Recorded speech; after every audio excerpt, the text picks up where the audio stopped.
Hello, everyone. Happy Wednesday. We're halfway through the week. Some interesting things to get through today. Please hit that thumbs up button and subscribe if you haven't already. How amazing would it be if we got to 40,000 by the end of the year? Amazing. Or even before my birthday. My birthday is coming up. My birthday is next week. So that would be so cool to hit 40,000 subscribers. So if you're listening to this and you haven't hit that subscribe button, please do hit that subscribe button. It would mean a lot to me. All right, let's get into it. Who's here? Hey, Heather. Hey, Mina. Church Nelly. Thank you as always. Hi to the Mod Squad. Hey, Lane. Hey, Minxie. Oh, I get the feeling that this is definitely going to be the last ever royal tour in Australia of this kind. I don't think there'll be another one. I think William is definitely shaking in his boots right now. And the fact that no Premier officials came to meet Charles, I think that was also sending a message that they're not going to ever do that again. All this royal tour stuff again for anyone else. I think that's a clear signal. Do not come back here unless you're invited. And I think other countries are going to take note and maybe start asking serious questions. Why should we invite you? Hey, Rahini. Hey, Rahini, do you want to come up and talk? I'll put the invite in the chat for you if you'd like to come up. We've got a little bit of time today. You can come up and talk. There's a link. All right, let's get on to the good news first. Harry in Harper's Bazaar was in the list of the 50th hottest men of all time. At number 25, the Ginger Avenger comes in at number 25. You know who didn't make the list? Willie. Willie did not make the list. Now, he did make the sexiest old man alive. And then after some digging, I found out that that was actually a PR stunt by a hair clinic. This is what we call in marketing backlinking PR. So you create a story that's related to your industry, and then in the article, it backlinks to your business. So this so-called survey, it probably wasn't even a survey. It was probably a fake survey. And they used that to generate a story, and it worked. And they got backlinks for their hair loss business. That's where that story originated from, by the way, if you didn't know. But this was a list by Harper's Bazaar, and it included James Dean and A$AP Rocky and a whole bunch of other people. I don't take these lists too seriously because I think attractiveness is subjective. But I do find it hilarious that Harry made the list and William didn't. Of course, Harry still has them fine Spencer jeans that Diana reached down from heaven and snatched back from Willie. And so did his hairline. Rahini, how are you? Rahini, you there? Hello. Hey, how are you? I was filling my mouth. You what? I was eating. Oh, okay. What are you eating? Is it plantain? No. Right now, this is a poor month, so it's crackers and juice. Okay, all right. I'll let you munch for a little bit. This month. I'll let you munch for a little bit, and then I'll bring you up afterwards. Yeah. So we can have like a more rounded talk. All right, you enjoy your food. Okay, so over in Scotland, SNP announced interim chief executive as Carol Beattie takes charge, and she has some words to say. The new Scottish National Party chief executive, Carol Beattie, has been forced to apologise after posting a grim message about the royal family, calling for their execution. Damn, girl. Treason! Send her to the tower. The Princess of Wales made a rare public appearance following her cancer diagnosis, and in a response, the new SNP boss called for a French solution to the monarchy. after an article praised Princess Kate for appearing in public, saying that lesser mortals would have stayed at home. Now, we all remember this. This is, I believe this was the Telegraph article that called people with cancer lesser mortals. And that Kate was, you know, this godlike princess who came out looking very proper, rejuvenated, hair and makeup all intact, at the Trooping of the Colour, sitting in a gold carriage. Lesser mortals wouldn't have done the same. I mean, it's pretty easy when you've got a staff of 60 people to make such a return. Anyway, after an article praised Princess Kate for appearing in public, saying that lesser mortals would have stayed at home, a post on X from June 16th posted by BT said, "F all the way off with your gold-plated serfdom. Time for the French solution to monarchy and sycophantic journalists." The former Sterling Council leader did not stop there. She went on to say that intelligent people don't support the monarchy, and those who do use them as symbols of their bigotry and xenophobic values. Wow. Wow. Anybody in Scotland, you know, would you like to tell us what the general mood is up there? You know, is there, you know, like a strong feeling of them wanting to be independent both of the rest of the UK and the monarchy? Because you hear stuff about that, but you know, what if you are in Scotland, what is the likelihood of that happening? Because I'm sure there is, you know, a large section of Scottish society that might want that, but realistically, I'd be interested to know, realistically, what is the likelihood of that happening? Like, is the sentiment that strong?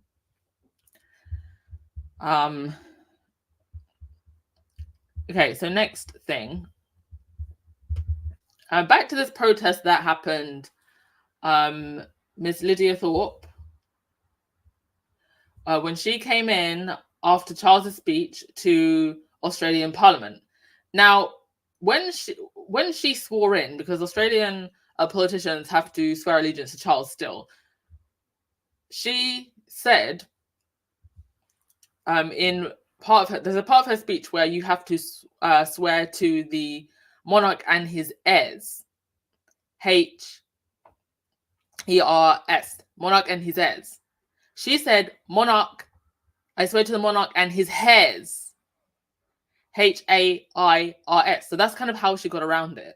So now she's now come out and said this. I don't know if that means that, you know, her pledge wasn't correct, or I just think it's silly that they have to do that. In the UK, when people were swearing in, you had politicians doing like similar protests, saying things before they swore in. You had one politician who I've forgotten what his name is. I think he's a biracial man, actually. He said something about hoping that the United Kingdom can one day vote, if they so wish, to become a republic, and then he did the swearing in. So it's not just in Australia, like even here in the UK, some of the Irish politicians as well. So, sorry, Northern Ireland politicians as well. And Camilla found this hilarious. Now, when the first pieces of footage came out, it was just focused on Lydia. But there was one piece that actually panned to Camilla. And here she is, smirking away. And she is well known for these sorts of stunts, if you like.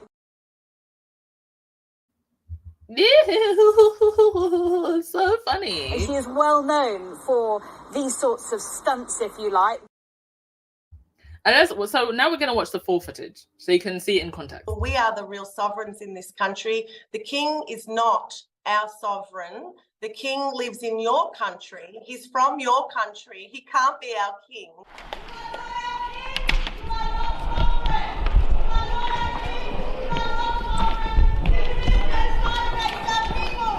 Give us our land back. Give us what you stole from us.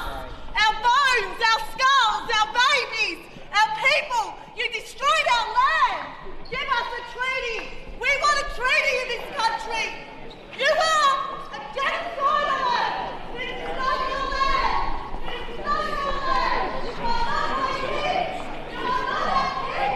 it's only when other people have their children removed, when...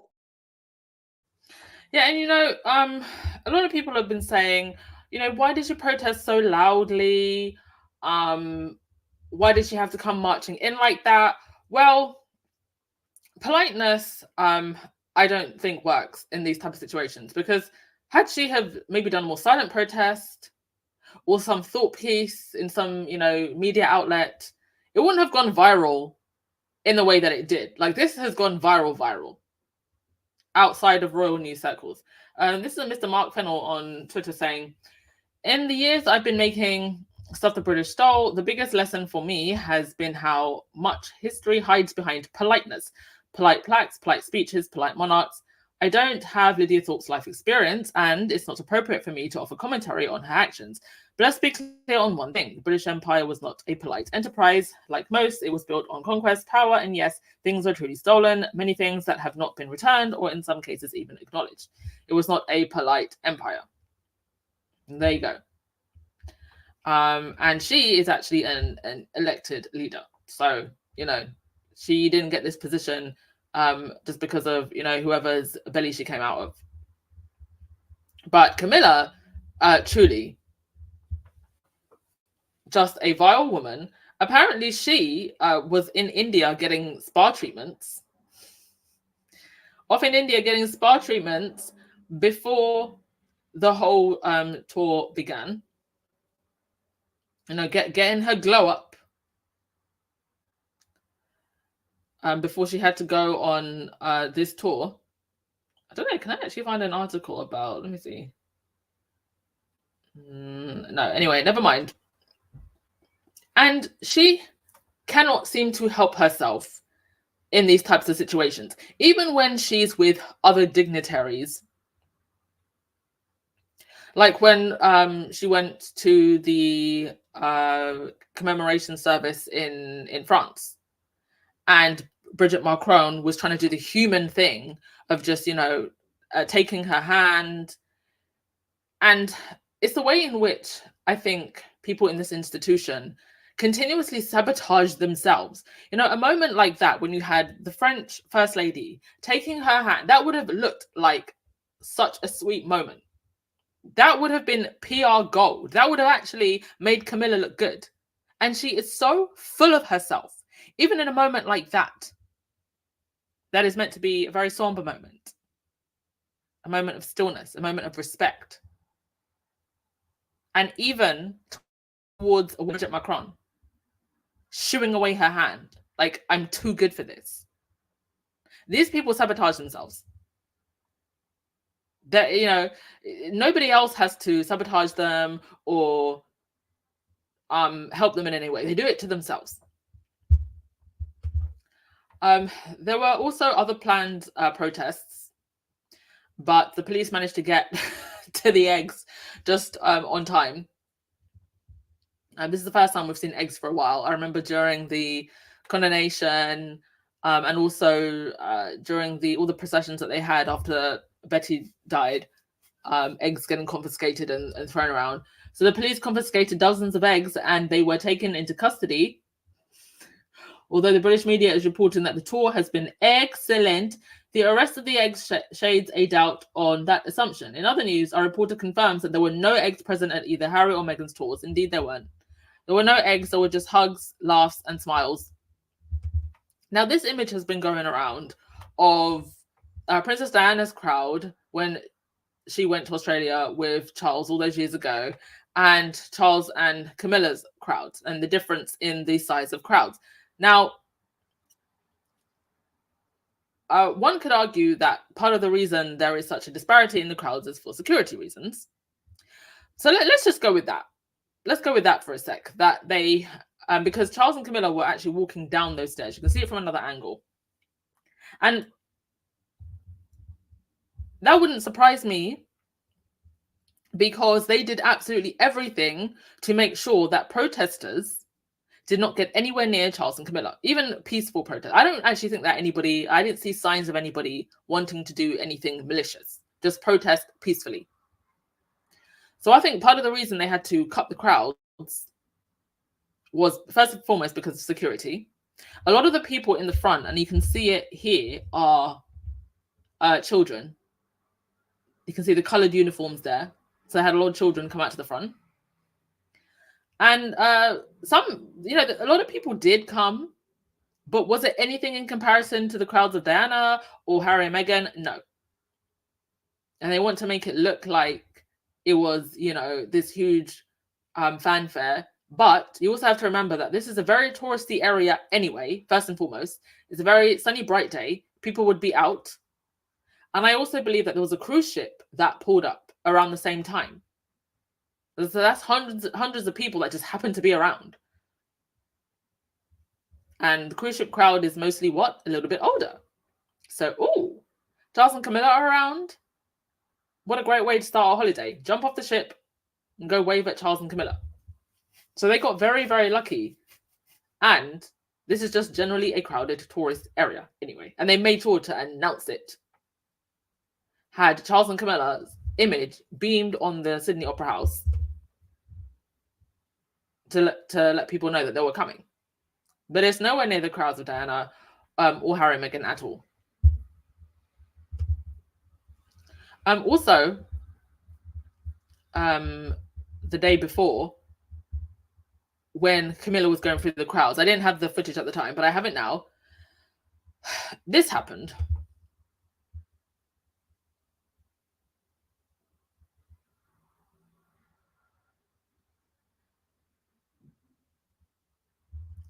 Please tell me why she's not even looking at the very people that came out to see her.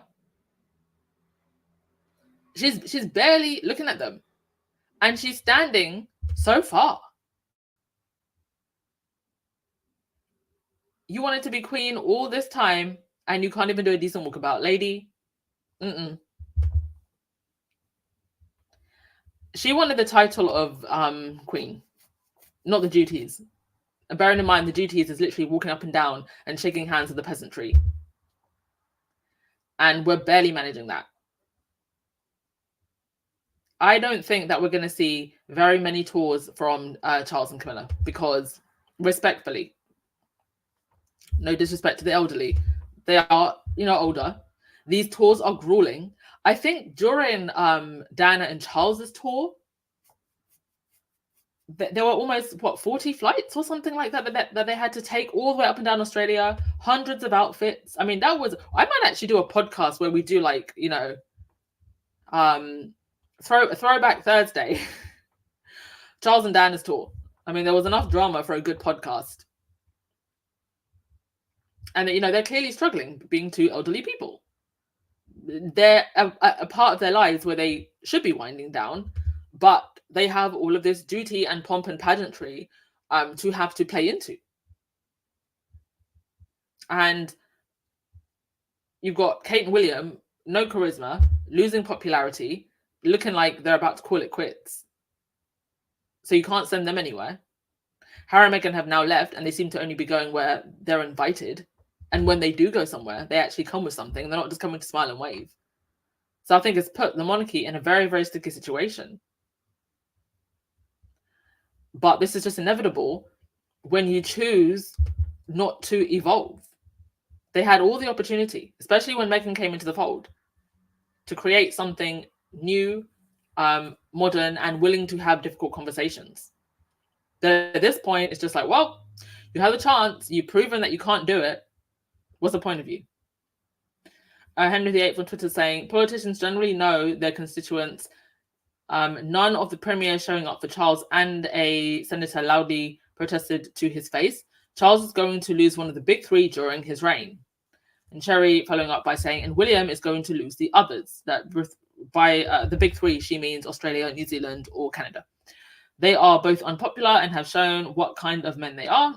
If they can't respect their own family, especially the diverse members, how do they actually view the public they rule over? Is going to depend on timing. These processes take forever, and then William will have another coronation bounce like Charles did.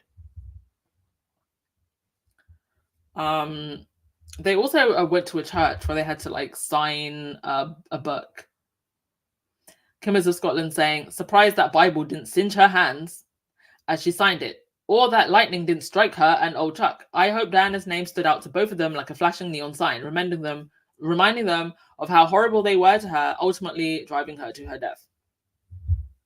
So yeah, nobody really has anything nice to say about all of this because there's nothing nice to say. We all know the last time that Charles was here, it was with Diana, and Diana was crying her eyes out for half of it.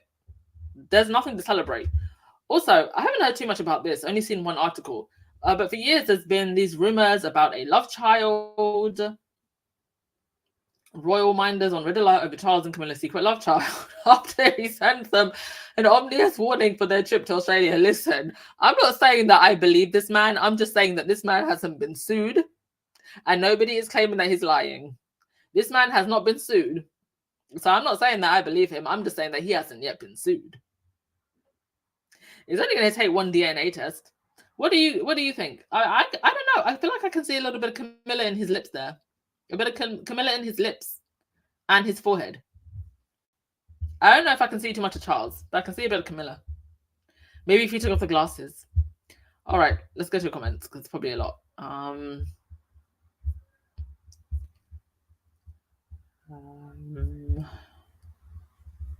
Wendy Lohman, what is up with Tina Brown? I don't know. Actually, I do know. Tina Brown needs her bills paid. Wendy is referring to, I was going to get to it. She's referring to this. Ex-Vanity Fair editor slams Meghan in scathing rant. The X part there being the most important part.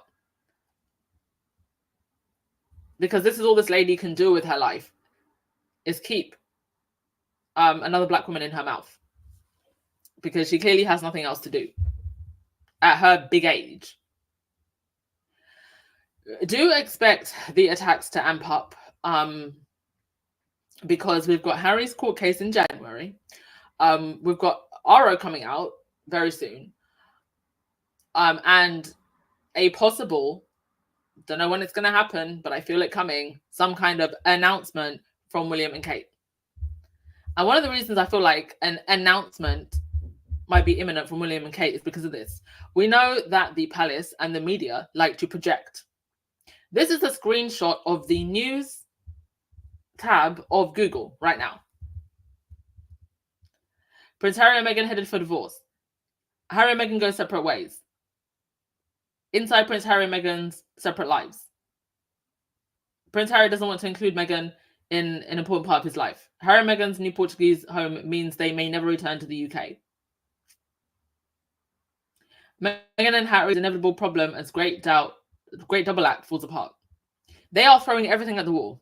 And when they do this, those of you who have been in the squad, you know this by now. You know how the game works. When they throw everything at the wall like this, something is coming. Or they believe something is coming. You saw it just before the Oprah interview. That's when the bullying allegations suddenly came along.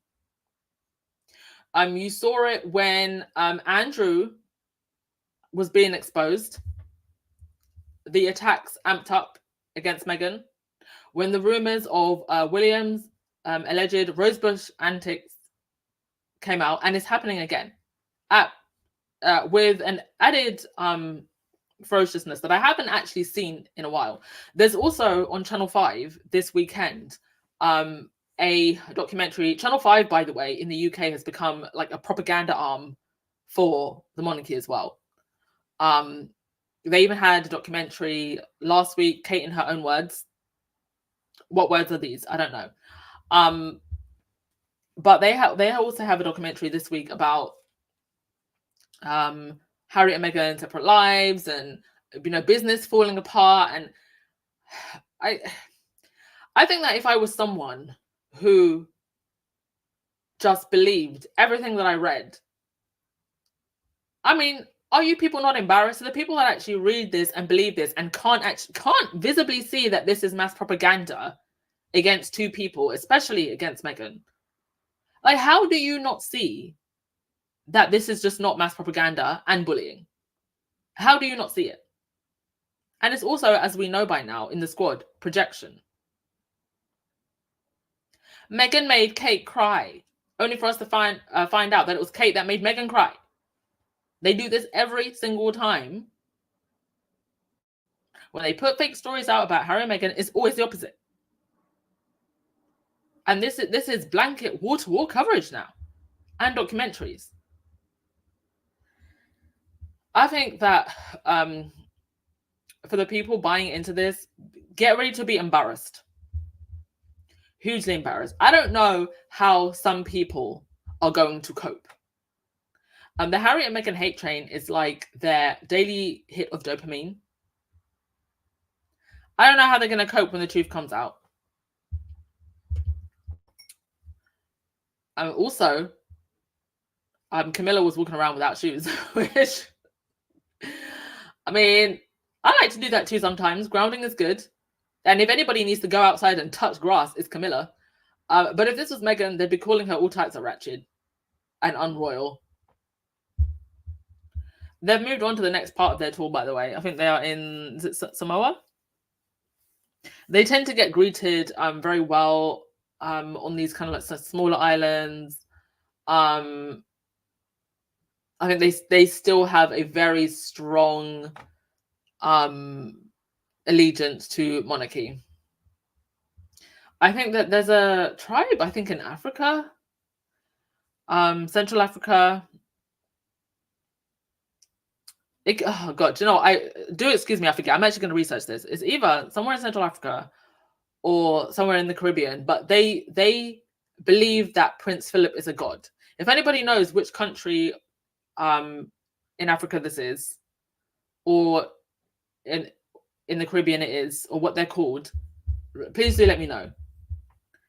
But they believe that Philip is a god. And they were devastated when he died. So in some places, they're still very highly regarded. Heather, you said, every day Harry and Meghan live in America, the UK, atrocity is exposed. Indeed it is.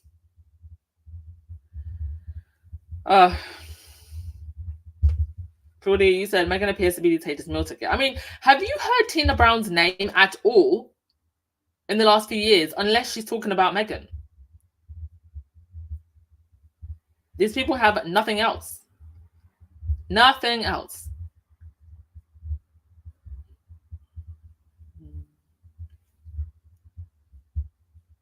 Dorothy, the treatment didn't work. What, Camilla's spa treatment? Which treatment are you referring to? Rahini, do you still want to come up, or are you still eating? There's a link. We've got another 5-10 minutes before I have to log out. And they're also trying to somehow blame Harry and Meghan for this visit going wrong. You had Piers Morgan flapping his gum. Where is it now? He was talking about how the Windsors are stronger than ever despite the Sussexes' arist claims, when he himself went on TV when nobody asked him and said that it was Kate and Charles who made the claims, made the comments about Archie's skin color. Nobody asked him to do that. He wanted clicks and views for his YouTube channel. Nobody asked him to do that. Actually, let me just read this quickly from Telebichi. Kaiser wrote, I'm still doing some upkeep on King Charles and Camilla's tour of Australia, which is now completed. They arrived in Samoa today after spending only four days in Australia. See, this is the thing. They can't even do long tours anymore. Exhausted. I don't think the Australian leg of the tour went well, but I also don't think Charles and Camilla will receive the same kind of backlash Prince William and Kate received in 2020 during and following their disastrous Caribbean flop tour.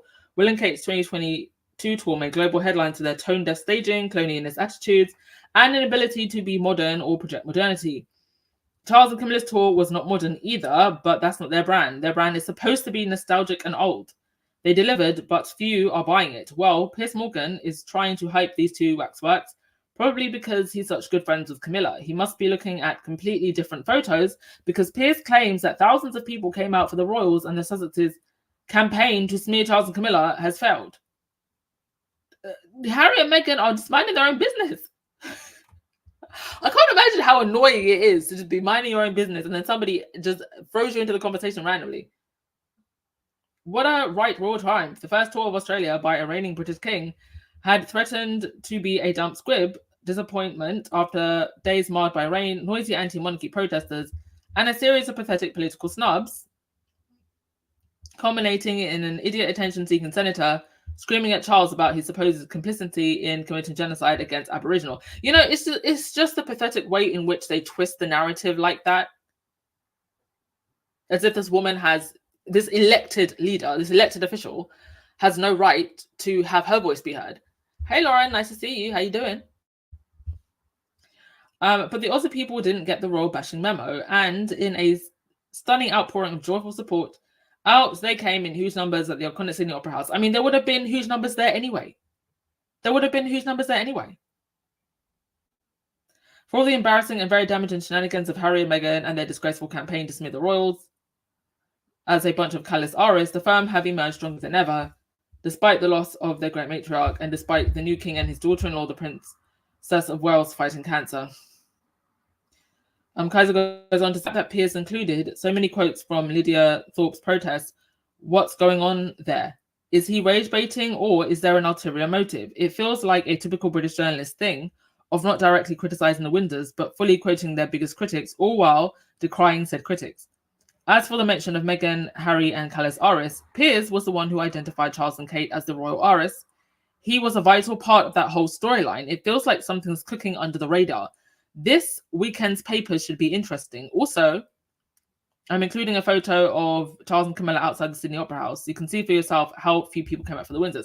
I mean, people came out, you know, but it was no comparison. Let's just be honest. It was no comparison. Okay, Rahini, I've got a good 5-10 minutes. Would you like to come up? Hi, everybody. How y'all doing? Hey, Rahini, you finished eating now? I have. I actually put it down, you know. I think, you know, I think there's a difference between curiosity and excitement. And this is the major difference between when people would come to see Meghan and Harry or Princess Diana, or even when the Queen was alive, and when they'd come to see Charles and Camilla. It's more of a curiosity, right? And the reason that there is no excitement is that there is no connection. Do you understand what I'm saying? A lot of people remember Diana's interview and they remember the infamous statement, there were 3 of us in this marriage, right? But for many people, they remember the part when she said somebody have to go out there and love people. So she gave of herself. And it's as if they don't seem to recognize that yet. This for centuries, I think probably over 100 years or more, the public did not need the monarchy for their survival or for leadership. They had democracy, they had whatever form it came in. So we needed you to have that connection with us. And they don't know how to have it. So there would be people that would be curious to come out and see what it looked like and to be able to say, hey, I was there the last time when Charles was there. But with Meghan and Harry, because they give of themselves, because they never come empty-handed, because they truly wish to use whatever they have, and which is their brand, which is their name, which is the fact that all eyes are on them, to bring awareness and attention to things that need awareness and attention. People connect with them. People are going to resonate with them. People are going to feel, you're going to feel something. This is why, you know, you would take the day off work to go and see them, because you feel something. Do you know what I mean? But the 2 of them, there's nothing. Not even Charles did that. And Charles had years to do that on his own. Because in a way, you know, he was talking about climate change and stuff, and people back in the day when they were calling for tree huggers and stuff, he was in a way ahead of his time, but he never nurtured that. And as for Peggy and Kitty, well, they might as well just be Zara and Mike, because nobody cares. They don't give up themselves. There's the novelty of it, that, okay, yeah, they're prince and princess, woo, but there's nothing there. Am I making any sense? There's nothing there. Yeah, I There's think you're nothing right. there for it. That was such a good way of putting it. Like it's just curiosity. Like, ooh, what's this? You know, if I saw like a big crowd of people, or there's just something, you know, out by the bay, oh, I might come and, you know, have a look at this. Yeah, and as a kid, you know, you get a picture with him to put on your wall. Say, hey, look, I remember I had that, but there's no excitement. There's no desire. That what they call it, parasocial relationship. It's not there with them. And this is what the people want of them, and they don't seem to know it. It's either the advisors, they don't know what they're doing either, which I truly, truly believe that the people around them get a morbid sense of satisfaction when they screw up, you know. Like I feel after the major screw up, like the Jamaica thing, I have a feeling that those people were like behind the scenes, because I can't. It's either you are so inept at your job or you hate your boss. Like, I'm sorry, you can't be this bad at your job. You can't. You can't. Like, you know, I know we talking about Charles and Camilla and there, so, but if you go back to the Jamaica talk, you weren't invited. Two, at least I think two of the nations, including Jamaica, asked you to postpone it, and there was a reason they asked to postpone it, because we were just coming out of a pandemic. People lost their jobs. People, you know, there was a side that really irked me, that you had kids in a school where a lot of these children, their parents would have lost jobs, and you didn't even bring a pencil. You didn't bring a pencil. Like, I wish I could find it. My mom have it, but way back, like I would have been like 5 or so. There was a jubilee, and they gave us like a copybook with it. You didn't even. I mean, the copy, at least the copybook and the pencil have a purpose. It's something worthwhile. You didn't even bring a socks for the kids, nothing. And you just bring there, and these kids had to come out and brave and smile at you. And the reality is, as this privileged white woman, what exactly could you tell to these little black children? What exactly could they look up to you for and idolize you, or even learn from you? What exactly, you know, they were talking about trying to criticize Megan being in doing the mental health thing in is, oh my, what she was, boy, is Costa Rica? No, Colombia. In Colombia. And my question is, what exactly would Kate be able to say to these people? Ask yourself this question. What could you write? How am I one of your subjects? Because I am from the Caribbean, right? We're still part of the Commonwealth. What could Kate say to me? What could Camilla say to me that I would resonate with? What exactly? Nothing. And the weirdest thing, I could have resonate. I probably resonate more with Princess Anne, maybe even Zara, because she's an athlete. So maybe some athletes might like her. Like, what? You don't give us anything. And this is the saddest thing, because for a long time, the royals have been getting away with giving us the bare minimum.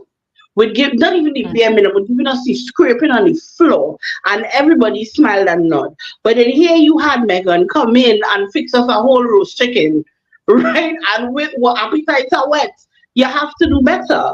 And instead of nurturing this, what do? You destroy it. You destroy the cook. You mash up the stove. You're not making any sense. And you're shocked with the fallout. Australia in itself is dealing with this identity crisis of their own, with their past, how they treated people. Right? Same thing with Canada, same thing with most of your territories. Like even England is dealing with its racial past, right? And the one person that could, and I know people will be mad at me for saying this, but would have given you a buffer, right? The weirdest thing, you didn't even have to say anything, you just didn't need to screw it up. You could have been silent, but instead you encouraged it. Instead you endorsed it. Instead you constantly leaked, and you didn't even leak the truth. You lied. you engage in this campaign. Why? Because you are a petulant child, right? And the new baby getting more attention than you. You are a baby. Yeah. You are a baby. The jealousy of the individuals within the institution, I think, just overpowered any amount of sense and what the bigger picture should have been. And it's what you say, Rahini, creating this buffer, creating this, building this bridge between past and present, and things could have gone such a different way and a much more peaceful way, but we're here, and the institution, they're just going to suffer the consequences. Okay, I would actually love to talk to you for just like a whole nother hour, Rahini, but I do actually have to be somewhere. Thank you so much for coming up. We'll make some time over the weekend and have some more call-ins, but appreciate you as always. WhatsApp me the information for the book. Like, you could WhatsApp me the excerpt. I think I can record it and send it to you via WhatsApp. I think you're right. We'll definitely have like a proper reading. Like, my birthday's coming up. I think we could do something cool. All right. Bye, Squiddies. Right. Thank you so much, Rahini. Ciao. All right. Thank you so much to Natasha, who said, I think it's one of the Polynesian islands. Okay, that could be it. I'll look into it. I was referring to that whole thing about Prince Philip. All right, y'all. You have a fantastic day. I'm not gonna do the outro. But I did just want to say thank you to Anonymous for sending a coffee. Didn't put your name, but thank you. Miss Trina D. Hodge for sending 3 coffees. Thank you. And also Sylvia F. for sending a coffee as well. Much appreciated. You're all appreciated. Enjoy the rest of your day, folks, and I will see you tomorrow. Ciao.